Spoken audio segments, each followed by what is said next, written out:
Welcome to our Facebook Live broadcast. I'm Steve Altishan, Director of Client Partnerships here at Pacific Cascade Legal, and I'm here with our founding attorney, Louis Landerholm, to talk about what you need to know about ownership and division of a business in an Oregon divorce.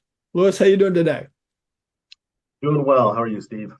I'm doing well. This one is particularly interesting because it involves some expertise in the attorney itself. I mean, this is owning a business can be really, really complicated. Property division is complicated enough, and throwing a business in can be kind of crazy.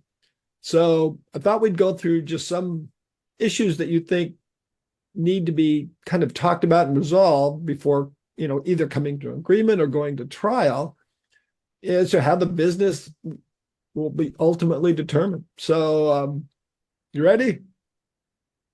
Yeah, no, I will say at the beginning, um, businesses are like children in divorces. They businesses are treated like children for divorcing couples because you've sunk so much time and energy and emotions into a business most of the time. And so, small business divorces are some of the most heated, difficult to navigate because there's so many competing interests. And so it's really important to have the right person representing you, because there are a lot of nuanced issues that come up. We do handle a lot of them because I think, being a small business owner and understanding how that plays into the psyche of different litigants. There's different leverage points and different interests and different things that people care about when you own a business. And so it's really important to have the right advocate when you own a business. Yeah.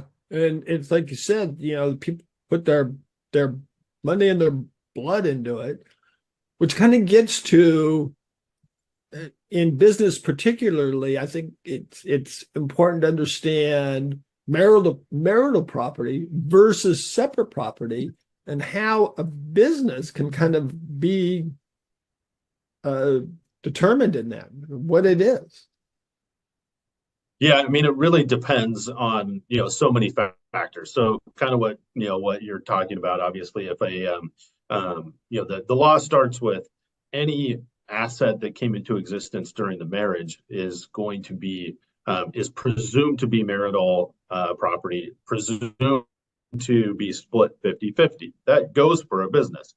But there are other arguments and other ways to argue against it becoming marital property, like a lack of contribution, or it was started prior to the marriage, or how much did the marriage contribute to the business itself. And so there's many more factors that play into it. And so it can get very complicated between a premarital valuation or if somebody just really had no if somebody went and got outside investment and really there wasn't a lot of contribution from the marriage itself, there can be a different claim or different arguments to be made. Those are difficult arguments, but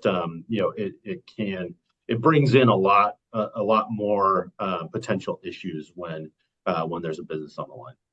Yeah, yeah. And it seems like, and tell me, is it different if, let's say, one of the spouses is an employee of the business, or just the is that add to the sort of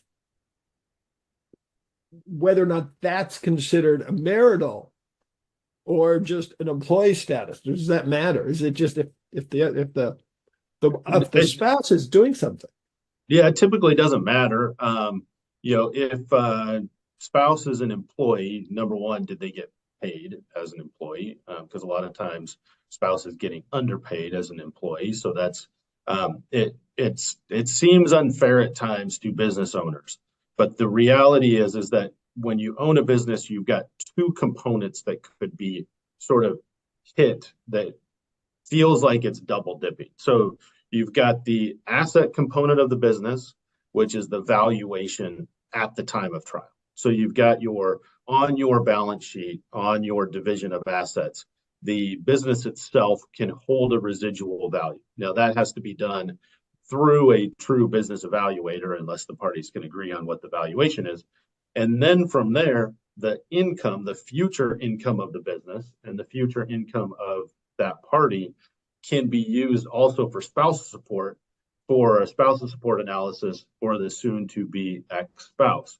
So you're going to have to pay off or trade assets around to buy your soon to be ex out of the valuation of the business, and then also use the future income for spousal support purposes to pay, for that piece as well. So this is why it's just extremely important to really understand what's going on in the business, get a true valuation, not hope that the court will accept a low valuation, because it just causes a lot of cost and added expense potentially.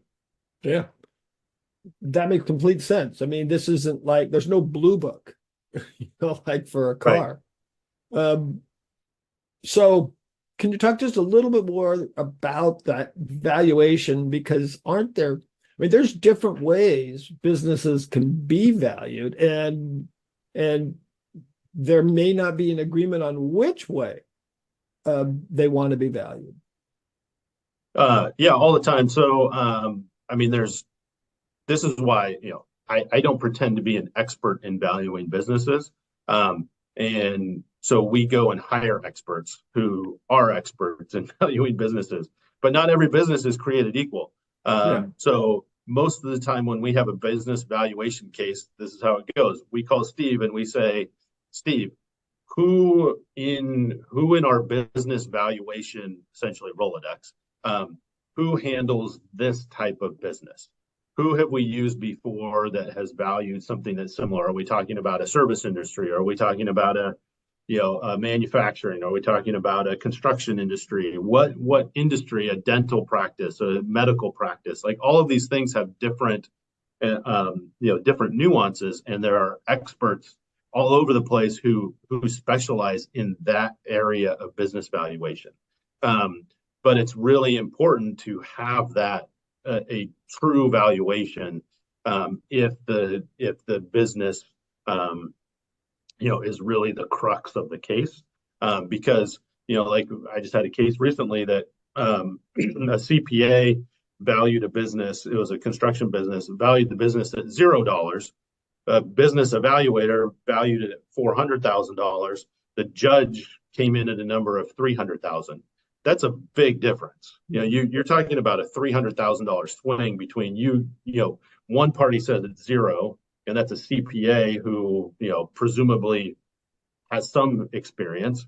The judge did not buy the CPA's argument and basically didn't cut straight in the middle, but came in at 300 grand. Well, that changes everything in the analysis of the asset division. And so getting the right expert, because in that case, the judge believed the expert who valued it at 400 much more, and they found some things that they carved out, but obviously didn't believe the CPA at zero, and that really helped our client to be able to get what they were looking for in the divorce. So that's just a good example of kind of the how big of a range of valuations can come out of the same business depending on multiple experts looking at it.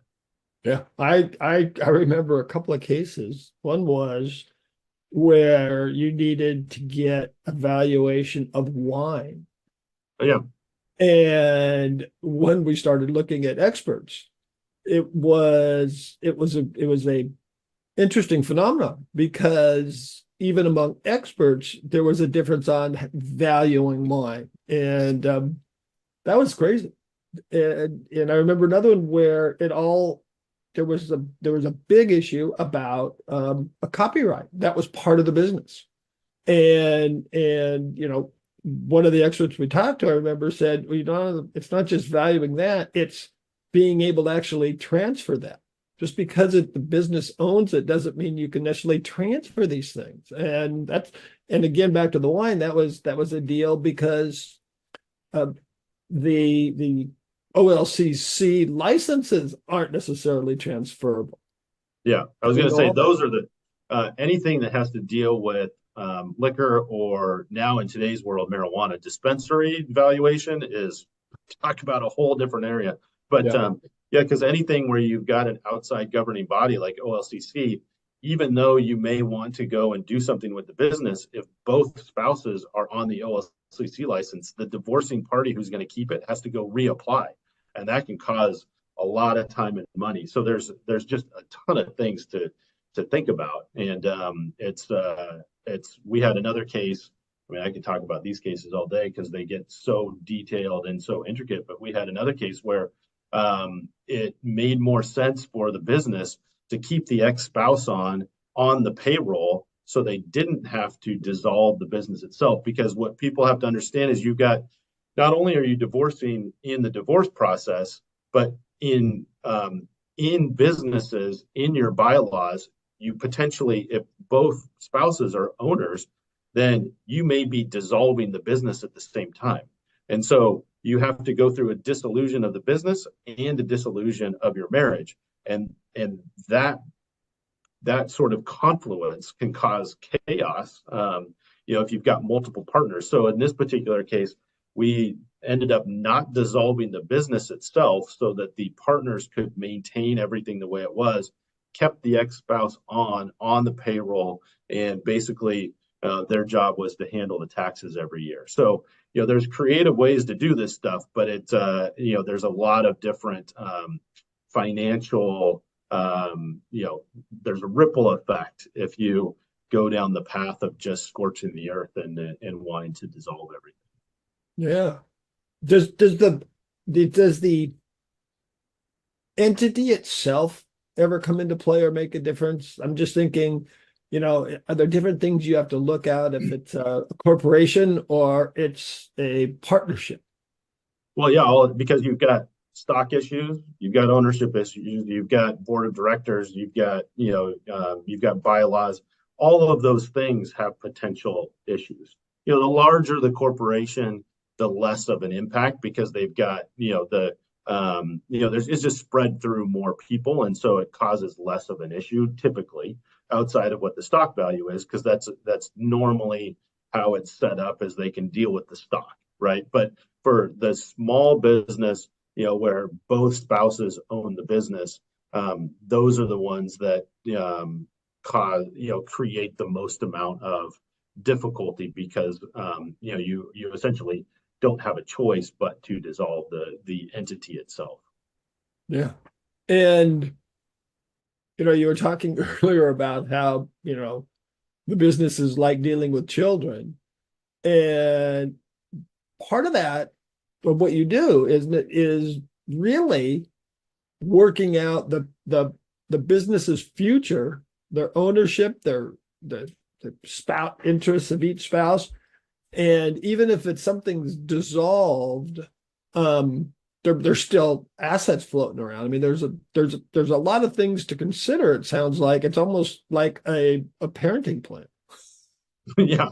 Well, especially if people are going to continue to operate the business together post divorce. For people who can make that work, it's pretty amazing. That they can divorce on the marriage side, but still be able to run a business together. Obviously, there's a lot of potential issues with that.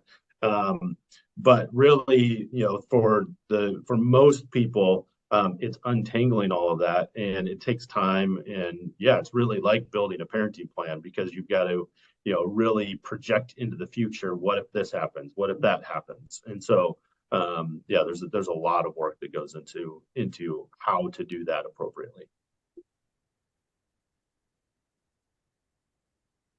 Did you ever find times where both parties, like you said, sometimes it just has to dissolve, go away. Both parties um, want to continue working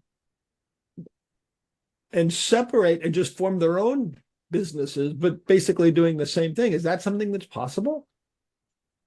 You mean like they would split and then stay in the same industry and become Yeah. competitors? Or, Yes. oh, yeah.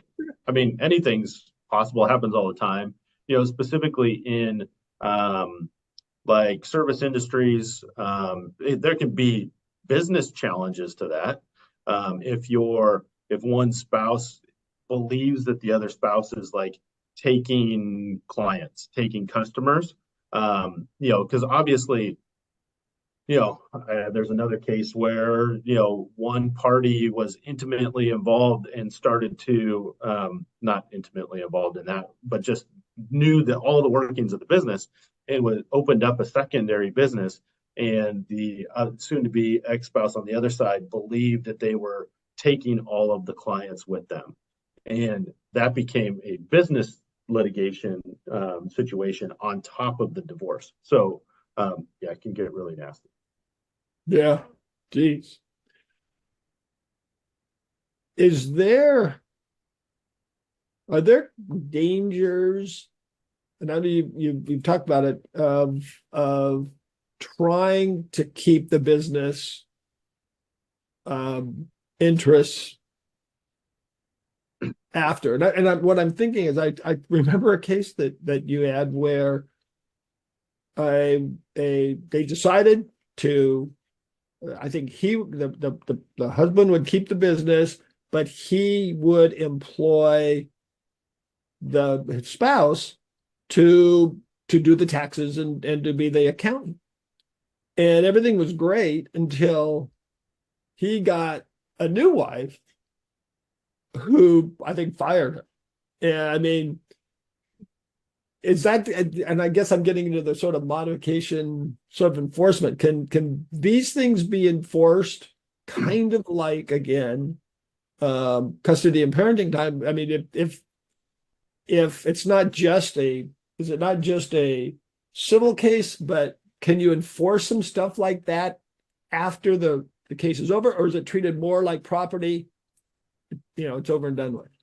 But it depends on how it's written. This is why it's really important to have the judgment mirror what is supposed to happen, because that becomes your guidance to the judge in the future as to what was supposed to happen.